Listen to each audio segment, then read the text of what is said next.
ሰው በጸብ በዱላ በነገር በስድብ በቁጣ በማኩረፍ ቤት ለቆ በመሄድ በመክሰስ ምን በማለት አንለውጥ።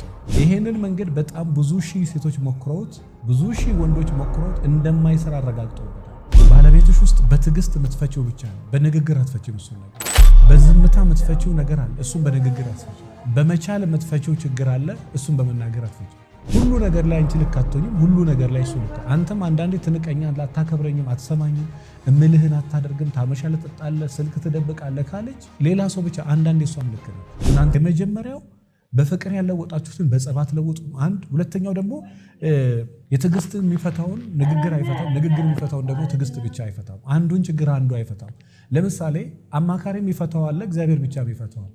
ፈጣሪ መጠየቅ ያለብን እሱን ጠይቃለህ፣ ሰው መጠየቅ ያለብን ሰው ጠይቃለህ። እኔን የምትጠይቀኝ እኔን ትጠይቃለህ፣ እግዚአብሔርን የምትጠይቀው ደግሞ እግዚአብሔርን ትጠይቃለህ። ከሚስት የምትፈልገውን ከሚስት፣ ከሰራተኛ የምትፈልገውን ከሰራተኛ፣ ገንዘብ የሚሰጥህን ገንዘብ፣ ትዕግስት የሚሰጥህን ደግሞ ትዕግስት። አንዱን ጥያቄ አንዱ ለመመለስ አይችልም። ሁሉን ጥያቄ አንድ ላይ መመለስ የሚችለው ፈጣሪ ብቻ ስለሆነ። ሶስተኛው ጥያቄ ደግሞ ሁለተኛ ችግር ላለመሆን ራስን መጠበቅ። የመጨረሻው ደግሞ እኔ ያልኩት ብቻ የሚለውን ማስወገድ። እሱ ያለውም ልክ ነው፣ አንቺ ያልሽው ልክ ነው። ይህን ሁለቱን አስታርቆ በጥበብ ቤትን መምራት ይቻላል ወይ? 100%። ስለዚህ ቤታችሁ ውስጥ እነዚህን ነገሮች በደንብ በተጠንቀቅና በጥበብ ለማየት ሞክሩ። እርግጠኛ ነኝ ቤታችሁን ሰላም ታደርጋላችሁ። ችግሩ ያለው አንቺ ጋ ነው፣ ችግሩ ያለው አንተ ጋ ነው። ቤትን ማስተካከል ትችላለህ። ይሄ ነገር ለማየት ሞክሩ።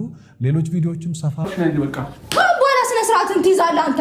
እንደ ጀብድ ነው እንደምታወራው። ልቀቀኝ፣ እንዳትነካኝ። እኔ እጄ እየቀፈፈኝ ነው። እንዳትነካኝ፣ እንዳትነካኝ፣ እንዳትነካኝ። ምን ይሁን ልቀቀኝ፣ ልቀቀኝ። ሩታ ምን ይሁን ሽናለሽ? በቃ ተረጋጊ። በቃ እንዴ አንቺ አምሻል እንዴ?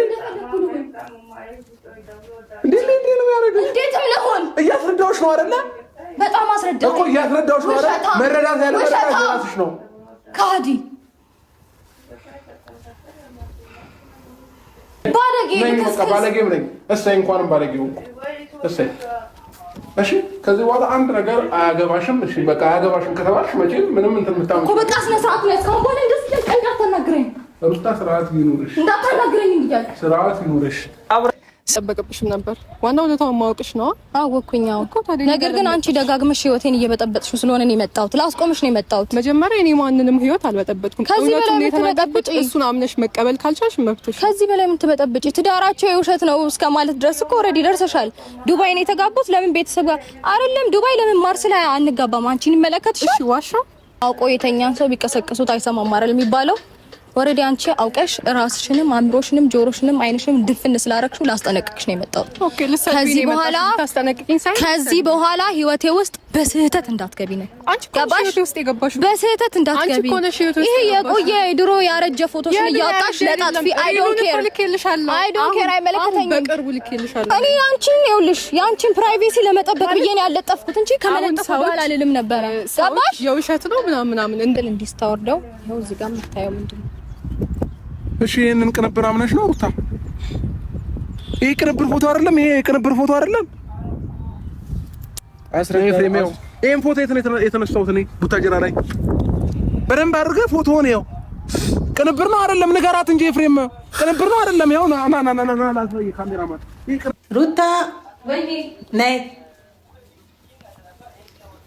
ነይ ወይ ነይ ቁጭ በይ። ምን ጀመርኩ? ምንም አልጀመርኩም። ታየው ልቀቅ እና እንዴት ነሽ ታዲያ? ነው አይደል? አለሽ አለሽ ቆይታ አሪፍ ነው። አዎ። ስለዚህ እንዴት ነው ሽማግሌ ከተላከ በኋላ ማየው እንዴት ነው ልግባባው ልስማማ የምችለው? በቃ አብራም አልፈልግም ካለኩ ከሱ ጋር መጣጣት ይችላል። እሱን ተይውና አሁን ስለ ደስታ ነው እያወራሽኝ